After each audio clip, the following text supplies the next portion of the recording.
अक्सर कहा जाता है कि कुछ आवाज़ें सिर्फ कानों तक नहीं जाती, वो आत्मा तक उतर जाती हैं। और कुछ दावतें सिर्फ जश्न नहीं होती, वो बुलावा होती हैं। रात के ठीक 10 बज चुके थे।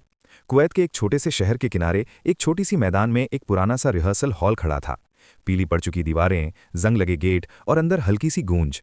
वहीं आयशा और उसके बैंड मेंबर्स अगले दिन के शो की तैयारी कर रहे थे। आयशा एक मशहूर गायिका थी। उसकी आवाज़ में वो अजीब सा जादू था जो सुनने वालों को कुछ पल के लिए इस दुनिया से आज़ाद कर देता था। आज वीक ऑफ था, सब थके हुए थे।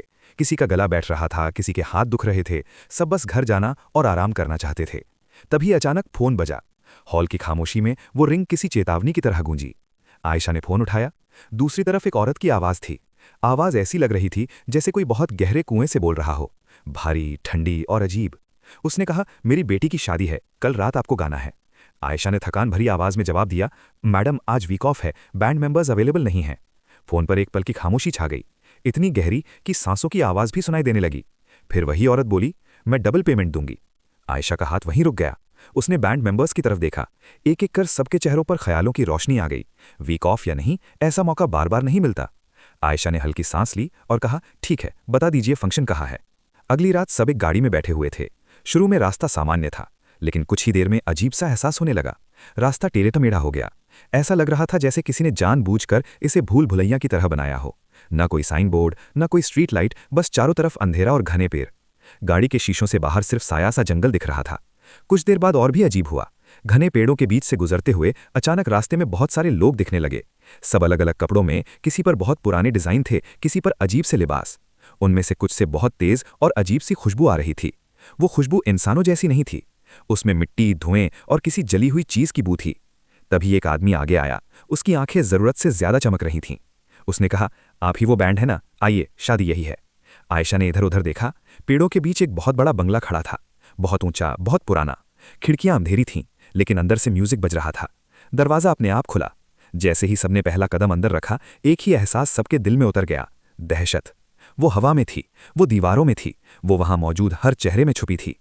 हॉल में बहुत सारे मेहमान थे, सब पूरे कपड़ों में लिपटे हुए, सब मुस्कुरा रहे थे, लेकिन उनकी मुस्कान इंसानों जैसी होते हुए भी कुछ अलग थी। आंखें जरूरत से ज्यादा गहरी और भावहीन थीं। तभी वही औरत सामने आई जिसने फोन किया था। वो आगे बढ़ी और आयशा का हाथ पकड़ लिया। आयशा के हाथ कांप गए। उस औरत के हाथ पत्थर जैसे थे, ठंडे, भारी, जैसे किसी चट्टान को इंसान की शक्ल दे दी गई हो। उसका पहनावा भी बहुत पुराना और अजीब रस्मों वाला था। उसने कहा, आपके कमरे तैयार हैं, पहले आराम कीजिए, फिर आइए। बैंड मेंबर्स ने एक दूसरे की आंखों में देखा। कोई कुछ बोला नहीं। वापस जाने का रास्ता अब याद ही नहीं आ रहा था। कुछ देर बाद सब तैयार होकर स्टेज पर आ गए। आयशा ने माइक उठाया। हॉल में सन्नाटा छा गया। उसने गाना शुरू किया। पहले सुर के साथ ही मेहमानों ने नाचना शुरू कर दिया, लेकिन वो नाच इंसानों का नहीं था। बहुत तेज, बहुत जंगली, बहुत बेतरतीब। उनके शरीर अजीब तरह से मुड़ रहे थे, पैर जमीन पर नहीं, जैसे हवा में पड़ रहे हों। आयशा और उसके बैंड मेंबर्स के पेट में डर उतरने लगा। दिल जोर जोर से धड़कने लगे, लेकिन उन्होंने खुद को संभाला। चेहरों पर कोई डर नहीं आने दिया। गाते रहे। धीरे धीरे मेहमानों का जोश और बढ़ने लगा। वो उछलने लगे, इतना कि पूरा हॉल कांपने लगा। दीवारों से धूल गिरने लगी। तभी बैंड की एक लड़की नारिया गाना गाते गाते अचानक रुक गई। उसकी आंखें फटी की फटी रह गईं। वो एक ही जगह टकटकी लगाए देख रही थी। आयशा ने उसका चेहरा देखा और फिर उसकी नजर नीचे गई। उसके हाथ पैर सुन्न हो गए। मेहमानों के पैर इंसानों के नहीं थे, न पंजा, न एड़ी, न तलवा। वो बकरियों के पैर थे। खुर जमीन पर पड़ते ही अजीब सी आवाज कर रहे थे। उसी पल म्यूजिक अपने आप तेज हो गया। लाइटें झपकने लगी। मेहमानों की मुस्कान अब डरावनी हंसी में बदल चुकी थी। वो औरत मंच के पास आई और धीमी आवाज में बोली, गाना बंद मत करना जब तक आखिरी सुर पूरा न हो जाए। आयशा समझ चुकी थी, ये शादी नहीं थी, ये कोई रस्म थी, और उनकी आवाज इस रस्म की कुंजी थी। आयशा ने आंखें बंद की और पूरी ताकत से गाना गाया। सुर बदलते गए। हॉल में चीखों जैसी आवाजें गूंजने लगीं। मेहमान तड़पने लगे। जैसे ही आखिरी सुर खत्म हुआ, एक जोरदार चीख गूंजी और सारी लाइटें बुझ गईं। अगले पल सन्नाटा था। जब होश आया तो आयशा और उसका बैंड बाहर मैदान में पड़े थे।